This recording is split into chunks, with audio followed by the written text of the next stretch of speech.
Sim, para o Júlio, que da área técnica, né, Júlio? Por que eu parei tão rapidamente o terceiro vídeo? Porque a chuva apertou. E como eu estava fora da minha área, né? Aí a chuva começou a me molhar e então eu entrei. Aí, quando eu voltei para a área, a chuva deu uma bela apertada. Daí começou a respingar em mim, né? E eu estava amedrontada, como eu disse. Depois de alguns minutos, a ficha caiu, né? E aí o medo foi o sentimento que me tomou naquele momento. E ficou, né? Mas no início era o espanto e passado alguns minutos deu lugar ao temor e ao medo. Então eu me recolhi, me fechei e entrei para dentro de casa. E por causa da chuva também eu cortei o terceiro vídeo rapidamente porque eu estava na rua sem teto sobre a minha cabeça e eu estava me molhando. Era isso que eu queria falar para o Júlio. Então, até para tirar outra dúvida aqui, Lísia, você então não. Você parou de filmar e entrou para casa antes da luz desaparecer. Exatamente, foi antes da luz. Porque eu estava com medo que viesse alguma coisa do vizinho da direita, Sim. do lado norte, né, das minhas costas, né. Tanto é que eu saí e fui para frente do portão, mas aí me deu mais medo ainda por causa da árvore, né. Uhum. E assim, eu poderia ter alguma sonda, alguma coisa ali perto de mim, e aquela luz quando aumenta, porque eu tenho certeza que ela estava chegando mais para perto de mim, mais em direção à minha casa, né? Então, eu disse, já filmei, estou amedrontada e vou cuidar dos meus sentimentos, né? Daquilo tudo e assimilar e processar tudo na minha cabeça, tudo aquilo, né? Que se misturou com o primeiro avistamento também, que tudo ficou misturado e deu no que deu. Eu acho que prudência e canja de galinha não faz mal para ninguém. É a tua frase, Então, né? Tu gosta, né? E eu concordo contigo. Então, eu acho que quando um OVNI pousa ou te convida, é uma história bacana. Mas quando a luz está lá, o objeto está lá e você tenta se aproximar sem ser convidado, você corre o risco de levar um choque, você corre o risco de ser abduzido. Se você procurar aí na história da ufologia, você vai encontrar vários casos. Um deles é do falecido locutor Asa Branca, aquele locutor de rodeio que faleceu. Ele falou que vinha numa estrada aí no interior, ele viu uma luz pousada no pasto lá e ele pulou a cerca e foi se aproximar do objeto. O objeto abduziu ele. Então, assim, tem vários. Tem um americano aí que fez o filme, que eu esqueci o nome dele.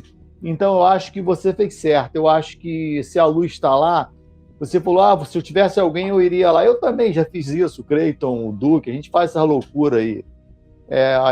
Mas nós temos consciência que a gente pode ser protagonista de uma história que pode não terminar bem. A gente sabe que a gente pode ir, pode não voltar. É com risco. E, de repente, você vai lá ver essa luz, você dá de cara com a nave lá e ela te puxa e não tem jeito. Então, acho que você foi prudente, sim. Você estava sozinho. Vai que é a mesma nave, né, que eu vi há um ano e pouco atrás, né? Vai que... Cleiton, eu quero deixar bem... Porque a gente leva tanta porrada aqui, cara. Assim, a gente leva tanta porrada de pessoas, assim, que eu faço questão de deixar isso bem claro mais uma vez. Nós não estamos afirmando que aquilo é um disco voador, nós não estamos afirmando que essa luz é uma nave, nós estamos querendo saber do que se trata, assim como a Lísia também quer saber. Eu vou até aproveitar, vou fazer o comercial, que aqui a gente é tudo de casa. Eu vou colocar a Lísia lá no meu canal, na Trilha dos Jovens, ela vai dar um depoimento lá, vai ter tudo. Se caso tiver pessoas que moram em Arroio do Sal, aí nessa região, que possa filmar aquela região ali durante o dia, que possa perguntar aos moradores se viu alguma coisa, entre em contato comigo aí no meu telefone, lá no meu canal tem meu contato, de repente pode nos ajudar em desvendar isso. Nós só queremos saber do que se trata essa luz. Nós não estamos afirmando nada, nós só queremos apoio. Então, antes de vir dar porrada na gente, falar que a gente está afirmando isso e aquilo, eu quero deixar bem claro que nós estamos querendo saber do que se trata. Nós somos pesquisadores, estamos pesquisando e não somos os donos da verdade. É isso. Não, exatamente. Essas aparições pode já estar vindo há vários anos, né? Que já persegue a senhora Lísia, né? Nós temos conhecimento aí de profissionais que podem fazer uma regressão, né? Se há interesse, né? E sabe-se lá se ela já não foi abduzida, né? O Ribamar sabe bem disso aí, né? Ribamar. Eu vou contar em alguns segundos o que nos aconteceu em Canoas, eu, meu ex-marido, pai do Matheus, no quarto da casa, passando meia-noite. Eu tive perda de tempo juntamente com o Matheus e o Carlos, meu ex-marido. Nós tivemos uma perda de tempo da meia-noite às 3h da manhã. Não foi só a Lísia que teve. Essa semana passada ainda conversei com o Matheus através do celular sobre essa perda de tempo. Como eu era bem cristã, evangélica na época, eu levei para o lado espiritual. Nós transcendemos uma faixa, subimos para um lugar mais alto e ali nós oramos 3 horas e não estávamos ali. Então a gente levou para o lado espiritual, né? Para o lado realmente espiritual, né? Mas com os anos que passaram, mesmo eu já estudando ufologia na época, não passou na minha cabeça, eu fui inteiramente assim ingênua, e aquilo por muitos anos foi espiritual, foi a oração que nos tirou dali, foi a oração que nos captou a mente dos 3, né? Eu, meu marido e meu esposo, então meu ex-marido, e nós tivemos uma perda de tempo, não foi de 15 minutos, não foi de meia hora, foi de 3 horas. Nós fomos nos dar de conta às 3h da manhã. A última vez que a gente se lembrou era meia-noite e depois 6h da manhã. Isso eu quero dizer que foi no meu quarto. O Matheus já estava dormindo, meu ex-marido vendo televisão na sala, cochilando no sofá da sala. Aconteceu um treco estranho no quarto comigo, arrepios, isso e aquilo. Chamei o Matheus, vamos orar lá no quarto, está acontecendo isso e aquilo, vamos lá para o quarto. E o Carlos, vendo aquela movimentação minha e do filho, levantou-se do sofá e se dirigiu até o quarto. Depois daquele momento, nós fomos nos dar de conta só 3 horas depois.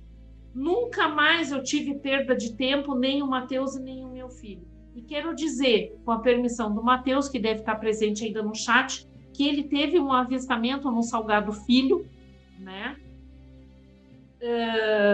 Com piloto e copiloto, ele dentro da aeronave. Ele foi fazer um briefing na aeronave, ele trabalhava na companhia, agora não trabalha mais, e ele entrou dentro da aeronave para o briefing. Quando ele entrou dentro da cabine do piloto e do copiloto, os dois já estavam tendo um avistamento na BR-101, embaixo dos viadutos do Aeroporto Internacional Salgado Filho, onde passa o aeromóvel. E tem passarelas, né? Então, o piloto viu, o copiloto também, e o Matheus que chegou e no momento dentro da cabine ali e viu também. Era um tipo de um bujão. Ele diz assim, não é uma caixa d'água é mais larga, mas estava pairando 2h30 da tarde, e essa semana passada eu falei com ele, era um domingo que ele estava de plantão, né? Eu não trabalhava ainda no Salgado Filho nessa época, porque fiz uma prova pela ANAC e trabalhei no raio-x. Mas nessa época eu não estava lá ainda, foi depois. Então o Matheus, ele tem outros casos de sonda chegarem perto dele, e o Carlos também. O meu ex-marido, ele teve até inclusive uma visita de dormitório. Então nós 3, né? Eu tenho uma filha do primeiro casamento que não tem nada de avistamento. Só a minha família, digamos, com o Carlos, que é o Matheus, né? Então, eu pensando e refletindo, eu acho que tem a ver com sanguinidade, família. E o meu pai contava casos também, um cacheiro viajante da Lagoa dos Barros, a Lagoa dos Patos, na época do Jeep, né? As estradas não eram asfaltadas, e cada vez que ele chegava de viagem, ele tinha uma história para contar. Era uma Lísia. O meu pai era uma Lísia na época. Ele era um homem inteligente, sem muito estudo, mas um homem com experiência. E ele sempre tinha em Santo Antônio da Patrulha, Osório, nessa região aqui dos lagos, a região doce, que a gente fala de água doce do Rio Grande do Sul, sempre quando ele ia para essa região, fazer essa região, os comerciantes, ele sempre tinha uma história. O porquê que meus outros irmãos não sabem? Porque eu era mais velha e eu sempre fui meio estranha. Então, esses relatos desse pequeno eu estava acostumada a escutar do meu pai. Então, meu pai também tinha casos de avistamento, mas ele nunca se ouviu falar em OVNI, objeto, era boitatá, né?